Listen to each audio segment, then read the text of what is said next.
I would say that I'm probably for the last year and a half on one of the most challenging walks of adversity in my life. Like Mm. I've, in the desert, in the furnace, that whole thing. And Okay. yet my relationship with God is is unlike it's ever been. It is pretty incredible. That's when Yeah. it happens. That's when it You know, happens.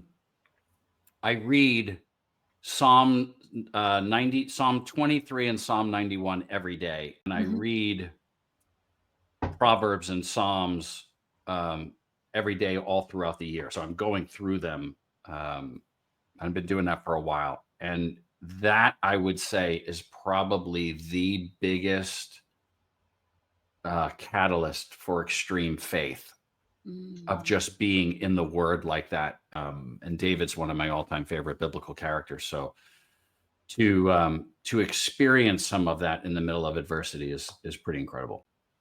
Okay. So are you a don't touch it kind of guy, or are you a tell all because people need to know what happens in the middle of the muck kind of guy? Oh, I'm one of my pillars is authenticity. So um, I'm I say it's live from the trench. I love it. Oh, Love it. Yeah, Okay. it's live from the So trench. let's get in that trench then for a moment. You have said you've said adversity twice, right? It's not like you're in the middle of it of adversity, which that it's a tough place. And immediately, like when I saw with your domain is man up already, like I love it. Like, all right, come on, man up already, right? So tell us a little bit about what is this adversity and what's going on with you. Tell me about tell us about this. Well, I'm watching a 25 plus year marriage end. So I'm walking out of divorce.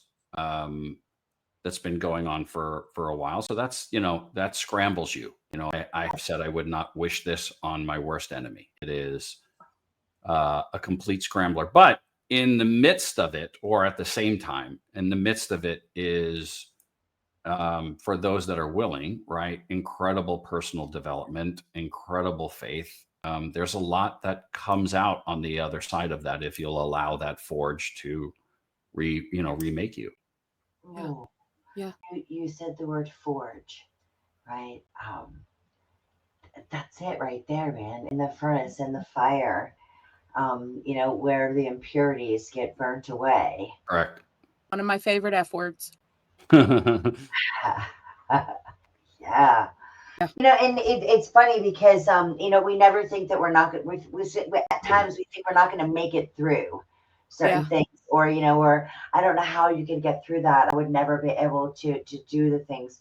And I remember, I coach with a bunch of ladies who are women flipping houses, and whenever you're trying to change something totally in your life that you're doing, it's never easy. There's always those limiting beliefs that pop in there, right?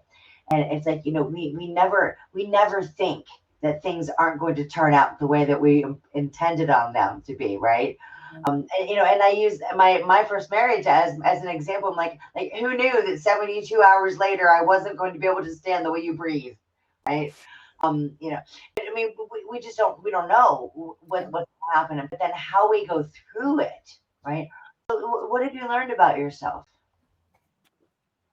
Well, I think, gosh, there's a lot. Um, I've done a deep dive into some things that were a little scary. I don't know if I, want to necessarily touch upon them. Now, I will. I'll talk about me. I did not realize how codependent I really was. I mean, I have studied Mm. codependency, gone through therapy, and I think that's ongoing. There's a lot of, I think, I didn't realize the level of trauma that was underneath a lot of what I was doing and how it was governing me. And those are the things that you really have to face head on, because those are the things, right? We're all believers. Those are the things that the enemy uses to Yes. control, you Yeah.